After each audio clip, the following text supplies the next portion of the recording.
জয় শিহরি। আজকের বিষয় অত্যন্ত গুরুত্বপূর্ণ বিষয়। সঙ্গে থাকুন। অক্ষয় তৃতীয়ার দিন আপনারা আপনাদের গৃহে যদি কোনো আত্মীয় স্বজন চলে আসে তাহলে জানবেন অত্যন্ত শুভ। আবার যদি কোনো ভিক্ষুক চলে আসে, কোনো সন্ন্যাসী চলে আসে, তাহলেও অত্যন্ত শুভ। এদের সঙ্গে অবশ্যই ভালো আচরণ করা উচিত, যথাসাধ্য দান করা উচিত। আর গৃহে যদি নিজের আত্মীয়রা চলে আসে অবশ্যই তাদেরকে সাদরে আপ্যায়ন করুন এবং যথাসাধ্য আপনার মন ভরে আপনি তাদেরকে খাওয়াবেন এবং বসাবেন ভালোভাবে। সঙ্গে সঙ্গেই যদি তারা পালাই পালাই করে তাদেরকে যেতে দেবেন না। অক্ষয় তৃতীয়ার দিনটা অবশ্যই তাদেরকে বুঝিয়ে বলুন যে আজকের দিনে এসে পড়েছো যখন, আমার গৃহে কিছু না খেয়ে আমি তো পাঠাতে পারি না। আর যদি আপনার গৃহে কিছু না খেয়ে চলে যায় তাহলে জানবেন আপনার গৃহে ভীষণভাবে দারিদ্রতা চলে আসবে। অবশ্যই কিন্তু তাকে কিছু অন্তত খাওয়াবেন, তারপর তাকে বিদায় দেবেন তাদেরকে। এবার আপনাদেরকে বলি, এই অক্ষয় তৃতীয়ার দিন আপনারা ভুলেও কখনো জুতো বাড়িতে কিনে আনবেন না। জুতো কিনে আনা এই অক্ষয় তৃতীয়ার দিন অত্যন্ত অশুভ একটি কাজ করা হয়ে যাবে। কখনো ভুলেও এই কাজটা করবেন না। অক্ষয় তৃতীয়ার দিন যদি সম্ভব হয় একটু সোনার জিনিস বা রূপোর জিনিস বা পিতল কাঁসার জিনিস কেনা সম্ভব হয় তাহলে কিনবেন অবশ্যই। অক্ষয় তৃতীয়ার দিন ঠাকুরের জন্য ব্যবহৃত যে কোনো একটি জিনিস কিনতে পারেন। এমনকি এই দিন যদি শঙ্খ কিনে আনতে পারেন তাহলেও অত্যন্ত শুভ। গৃহে যদি শঙ্খ না থেকে থাকে তবেই কিনুন, শঙ্খ থাকলে আর কেনার দরকার নেই। এই অক্ষয় তৃতীয়া এই দিনটা অক্ষয় হয়ে আছে, বহু ঘটনা এই দিন ঘটেছিল। সেই রকমই আপনারা হয়তো অনেকেই জানেন, অনেকেই জানেন না। কুবেরজি কুবেরজি এই দিন ধনরত্ন লাভ করেছিলেন। মানে যে ধনরত্ন কোনোদিনও শেষ হবে না সেই রকম ধনরত্ন মহাদেবের কাছে প্রার্থনা করেছিলেন, তপস্যা করেছিলেন। আর মহাদেব সন্তুষ্ট হয়ে এই অক্ষয় তৃতীয়ার দিন কুবেরজিকে ধন সম্পদে ভরিয়ে দিয়েছিলেন। যে সম্পদের কোনো হিসাব নেই, যে রত্নের কোনো হিসাব নেই, যে স্বর্ণ মুদ্রার কোনো হিসাব নেই, সেই রকম ধন ভগবান মহাদেব দিয়েছিলেন কুবেরজিকে এই অক্ষয় তৃতীয়ার দিন। এই অক্ষয় তৃতীয়ার দিন ঘটেছিল চন্দন যাত্রা ভগবান শ্রীকৃষ্ণ নারায়ণের উদ্দেশ্যে। এই চন্দন যাত্রা অক্ষয় তৃতীয়ার দিন থেকে শুরু হয়েছিল। আর বহু মানুষ ভগবানের কৃপা লাভ করেছিলেন। তাই এই অক্ষয় তৃতীয়ার দিন নারায়ণকে বা শ্রী বিষ্ণু ঠাকুরকে বা শ্রী কৃষ্ণ ঠাকুরকে, হরি যা আছেন আপনার গৃহে, মাধব গোপাল যিনি আছেন, চন্দন লেপন করুন কপালে, গলায়, ভগবানের চরণে চন্দন লেপন করুন। আর শঙ্খের জল দিয়ে চরণ ধুয়ে দিন। প্রতিদিন অক্ষয় তৃতীয়ার দিন থেকে শুরু করুন, 21 দিন পর্যন্ত করবেন এই কাজ, চন্দন লেপন করবেন। আর ভগবানকে অবশ্যই প্রসাদ নিবেদন করবেন, তাজা ফল, রসালো ফল দিয়ে। যে কোনো একটি যদি এই কাজ করতে পারেন, তাহলে আপনার জীবনে কোনো দিনও ভগবানের কৃপার অভাব হবে না। দয়ালু ঠাকুর আপনাকে ভীষণভাবে ভালো রাখবেন, আপনাকে এত সুন্দর রাখবেন, সমস্ত বিপদ থেকে আপনাকে বাঁচাবেন, রক্ষা করবেন, আপনার গৃহকেও খুব শান্তিময়, সুন্দর, পবিত্র, শুদ্ধ করে তুলবেন। অবশ্যই আপনারা অক্ষয় তৃতীয়ার দিন ভগবান শ্রীহরি নারায়ণকে চন্দন লেপন করুন। এই অক্ষয় তৃতীয়ার দিন দুঃশাসন দ্রৌপদীর বস্ত্রহরণ করছিল। ভরাভর্তি সভা, প্রচুর মানুষ সেখানে, সেই সভা ভর্তি মানুষ, তাদের মাঝখানে দুঃশাসন দ্রৌপদীর বস্ত্র টেনে খুলে দিচ্ছে তাকে নগ্ন করে দেবার জন্য।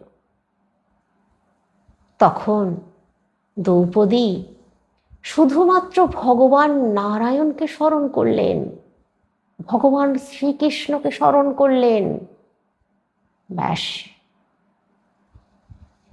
যেখানে যত বস্ত্র ছিল, যত বস্ত্র তৈরির কারখানা ছিল, সমস্ত বস্ত্র এসে পড়তে লাগলো দ্রৌপদীর অঙ্গে।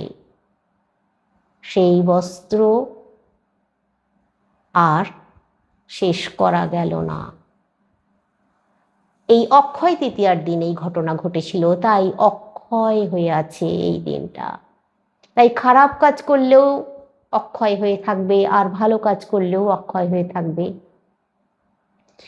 তো এবার আপনাদেরকে বলি, এই অক্ষয় তৃতীয়ার দিন ভগবান শ্রীকৃষ্ণ নারায়ণ জব উৎপন্ন করেছিলেন এই মর্তে।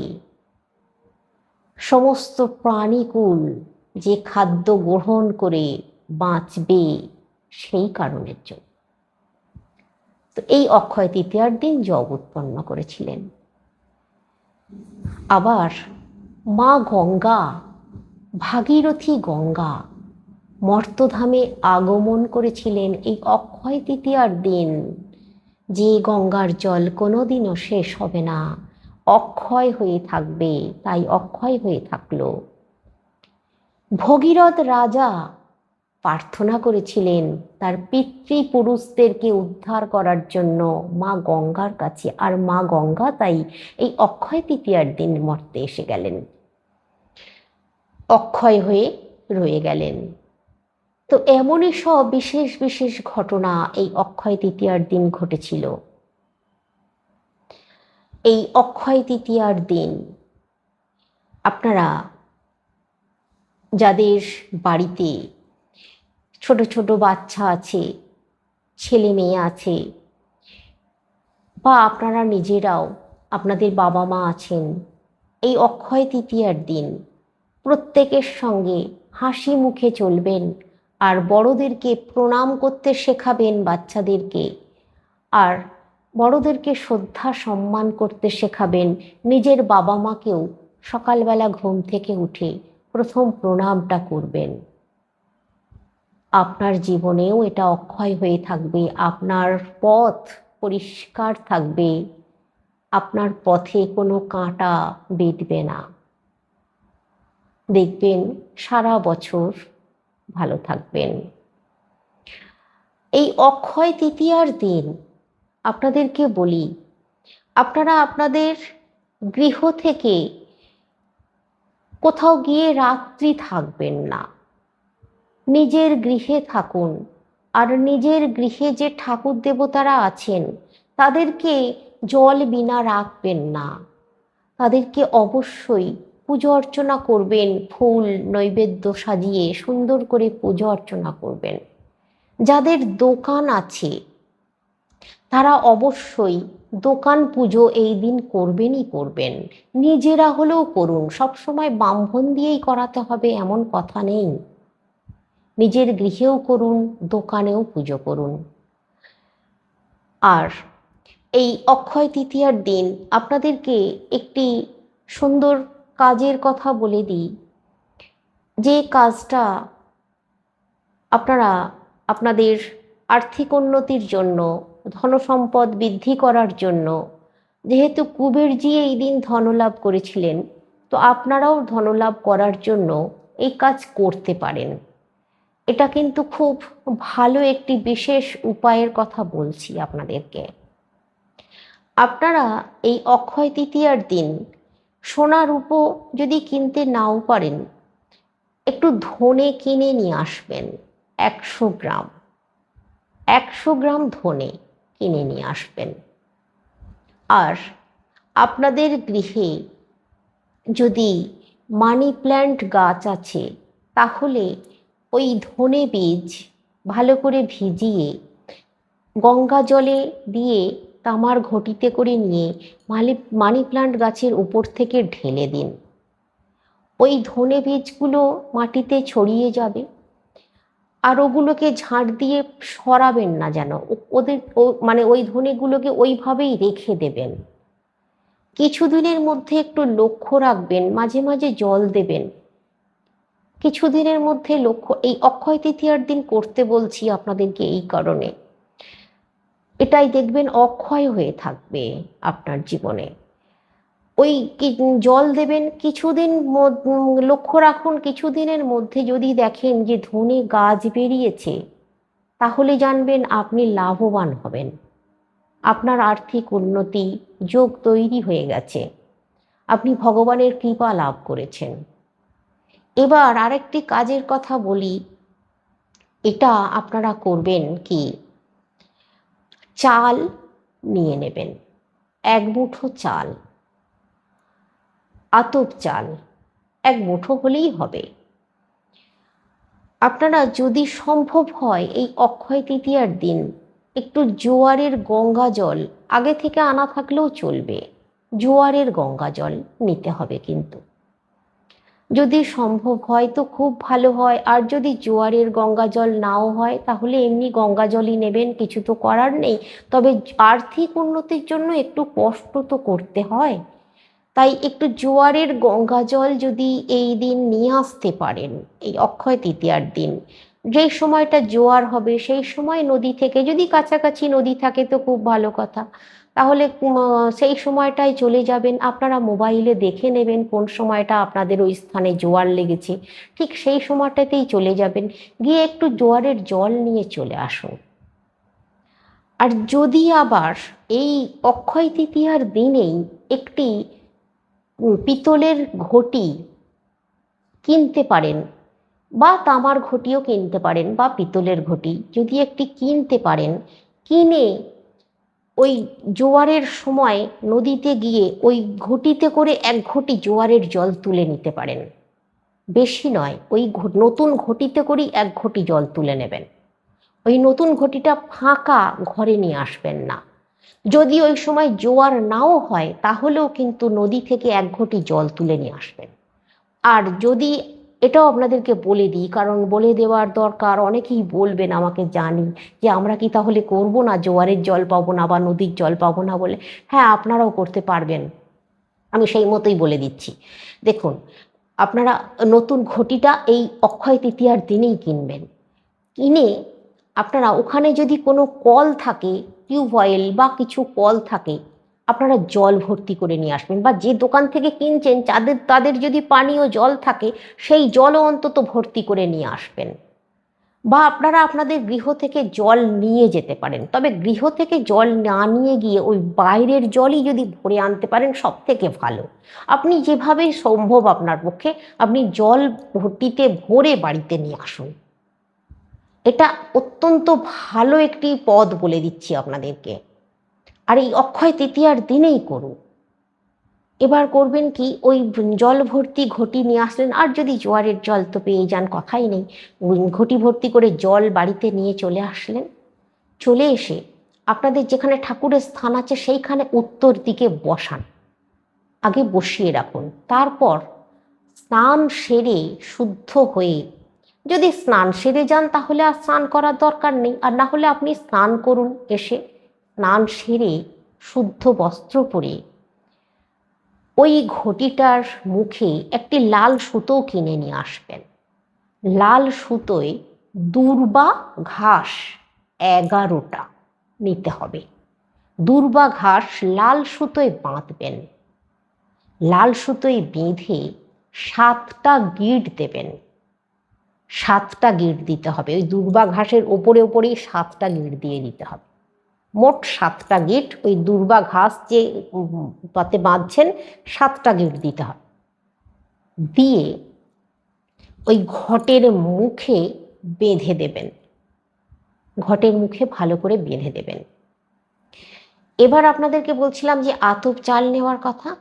ওই আতপ চাল একটি পিতলের বাটিতে বা মাটির ছোট সরায় নেবেন। 1 মুঠো আতপ চাল। ওই 1 মুঠো আতপ চাল ওই ঘটের মুখে ওই যে দিয়ে বাঁধলেন, দূর্বা দিয়ে আর লাল সুতো দিয়ে ঘটের মুখটাকে বাঁধলেন, ওর মুখে ওই বাটিটা রাখুন, তার উপরে 1 মুঠো আতপ চাল দিয়ে দিন, চাপা দিন, মানে তার উপরে চালটা দিন, বাটিটা দিয়ে রেখে তার উপরে চালটা দিন, সোজা করে রাখবেন বাটিটা, তার উপরে চালটা দেবেন।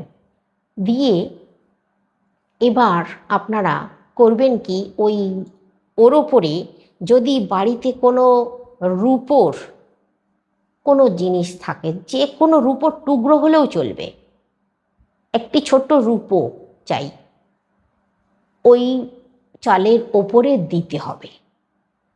দিলেন, দিয়ে উত্তর দিকেই বসিয়ে রাখতে হবে, কুবেরের দিকে আর কি বসাতে হবে। তারপর যেমনভাবে পুজো অর্চনা করেন পুজো অর্চনা করে নেবেন। আর পুজো অর্চনা করার সময় অবশ্যই ফুল চন্দন লাগিয়ে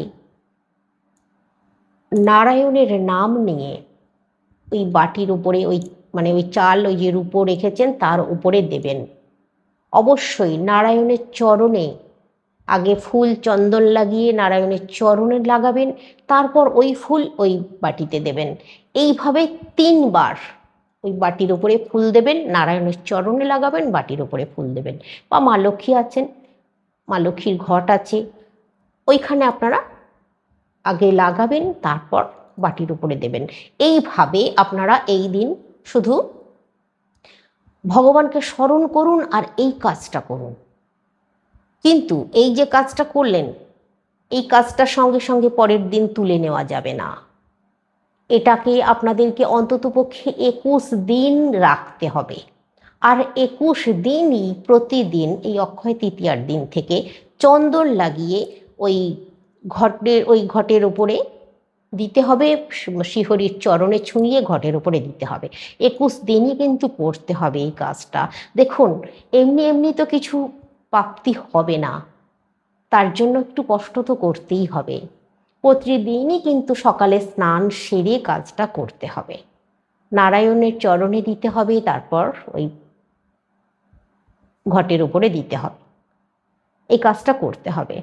তো এই কাজটা করে দেখুন, একটি মোক্ষম উপায়ের কথা বললাম। আপনারা তো বহু জায়গায় যান, বহু পয়সা খরচ করেন, এটা একবার করেই দেখুন না, তারপর আমাকে অবশ্যই কমেন্টে জানাবেন। আমি আপনাদেরকে 100 কেন 1000% দিয়ে বলছি, যদি নিষ্ঠার সঙ্গে ভক্তির সঙ্গে বিশ্বাস রেখে নারায়ণে যদি ভক্তি বিশ্বাস থাকে তবেই এই কাজ করুন, না হলে করার দরকার নেই। মনে কোনো রকম খুঁতখুঁতানি অবিশ্বাস নিয়ে এই কাজ করার কোনো দরকার নেই। যদি সত্যি করে প্রকৃত নারায়ণে বিশ্বাস থাকে, ভক্তি থাকে, শ্রীহরি শ্রীকৃষ্ণে বিশ্বাস ভক্তি থাকে, তবেই এই কাজ করুন। বিশ্বাস নিয়ে ভক্তি নিয়ে করুন, সম্পূর্ণ আপনার বিশ্বাস অটুট থাকবে। আপনি যেটা চাইছেন, ধনবান হতে চাইছেন, আর্থিক উন্নতি করতে চাইছেন, আর্থিক অনেক বেশি উপার্জন বাড়াতে চাইছেন, সবটাই পাবেন। আমি এতটাই জোর দিয়ে বলছি, করে দেখুন। তো আজকে রাখছি, সকলে সুস্থ থাকুন, ভালো থাকুন, শ্রীহরি নারায়ণের কৃপায়।